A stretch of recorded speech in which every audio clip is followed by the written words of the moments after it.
Ladies and gentlemen, welcome back to Authentic Info Podcast. I'm your host, Admas Andelechok.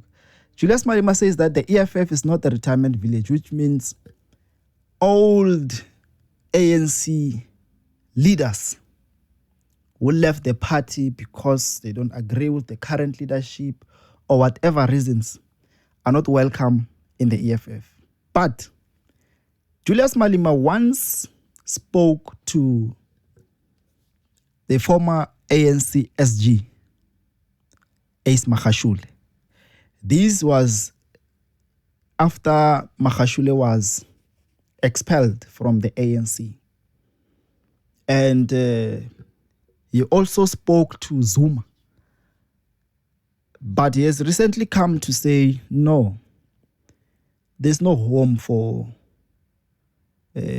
elders from the ANC. And he says that all he wants is for President Zuma to endorse the EFF. He says that that is all he wants. And he does speak with elders like Kgalema Motlanthe, Thabo Mbeki, and others for advice, which is good. Ndlozi says that they used to get a lot of advice from the late Prince Mangosuthu Buthelezi, which was good because they are working wherever the IFP has worked as an opposition party that branches out from, or that is led from someone who once led or was part of the ANC. So they had to they had to learn a lot from such, even from the UDM, things like that. But now, the question is, when the EFF is not a retirement village, do they mean that there are no positions for older or pensioners? I mean, it needs to be clarified. I understand on the side of people who come from the ANC, that is a blessing. They shouldn't allow them. They have Jimmy Manyi, is fine. It comes from ATM, but it's well associated and friends and connected to Zuma. There are t-shirts, pictures of Jimmy Manyi on ANC t-shirts, although he refused. So other than him, with the experience, knowledge, skills, and capabilities that he brings to the party, I think they must not allow a lot of ANC elders to come to the party 10 years later. I mean, these would be opportunists. And to take a political party that on its formation, it attracted a lot of young people and claimed to be advocating for young people, for the interest of Black South Africans, particularly young people. It wouldn't be wise for them to now try to get numbers from high-profile pensioners who are politicians. But they should continue to groom the young ones in the ANC and give them these responsibilities. I mean, it came as a challenge to the ANC when the EFF sent the likes of Mbuyiseni Ndlozi straight to Parliament, Vuyani, Bosinao, and we got to see elders who are said to be young people, Bo Lamula,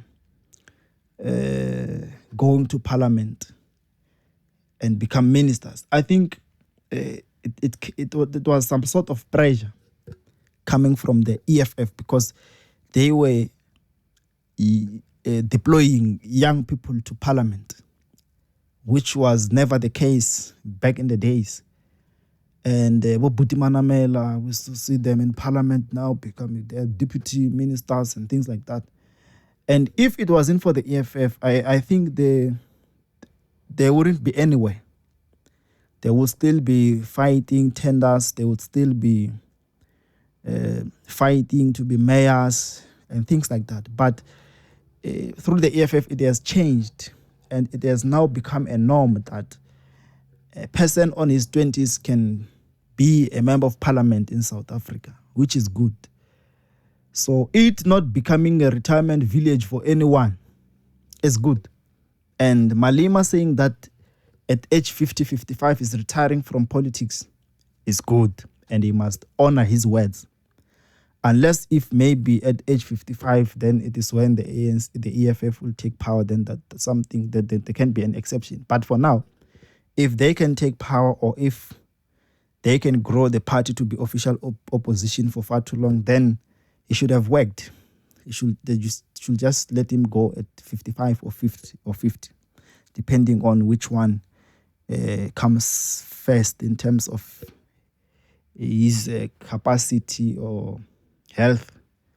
If he feels like at 50 he can go, he's tired, then they must let him go. If he feels like he can take it to 55, then that would be something else. But he must honor that. Another thing is that the EFF has attracted a lot of young, academics and professionals, well qualified. They love the party. They give everything they have to the party.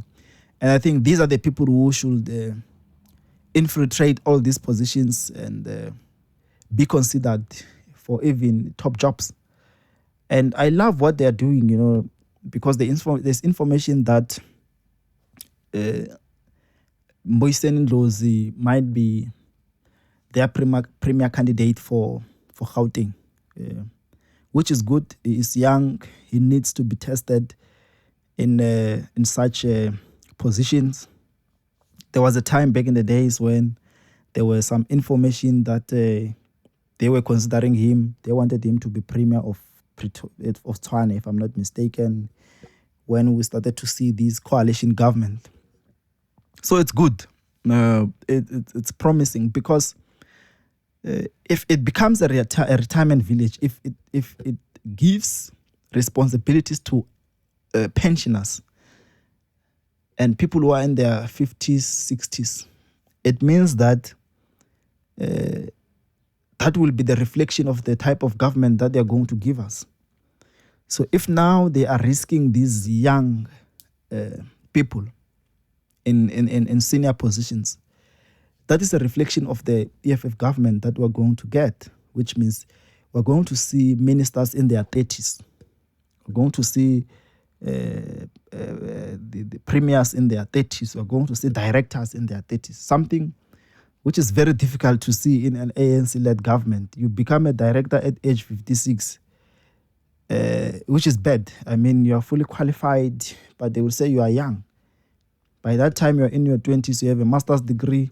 The requirement for director is to have that master's degree, 7 years experience, supervisory experience. You have all that, but you can't get it. They say you're still young. They still want to give to these ANC madalas who are there. So if the EFF comes with young professionals, young, energetic, qualified, quality leaders, it means that if they take power, they're going to give us these young ones to be leaders. And I think it's good to have someone be groomed, be given and afforded an opportunity to lead at a younger age, so that they grow experience in a leadership position, and it becomes easy for them to afford an opportunity to other young people, because they also got it when they were still young. Because if a director in a government department got that position at age 49, 51, and they sit in a panel to interview future directors or a new director or deputy director, it won't be easy for them to recommend someone who is young, in their 20s, but fully qualified. It won't be easy. They will look at when did they receive that position, and they will look for the eldest there and give this position to the older one, who does not come with the qualities to fit the key responsibilities of that particular position. So big up to the EFF. Let's hope it maintains this type of leadership where it doesn't open for opportunities for elders, and it let elders to go and rest and be advisors and do business with others. So it's a good quality in terms of leadership, and I think it should be maintained. This is Authentic Info Podcast. These are just my views. Don't forget to subscribe, hit the notification bell. Let us grow together. Thank you.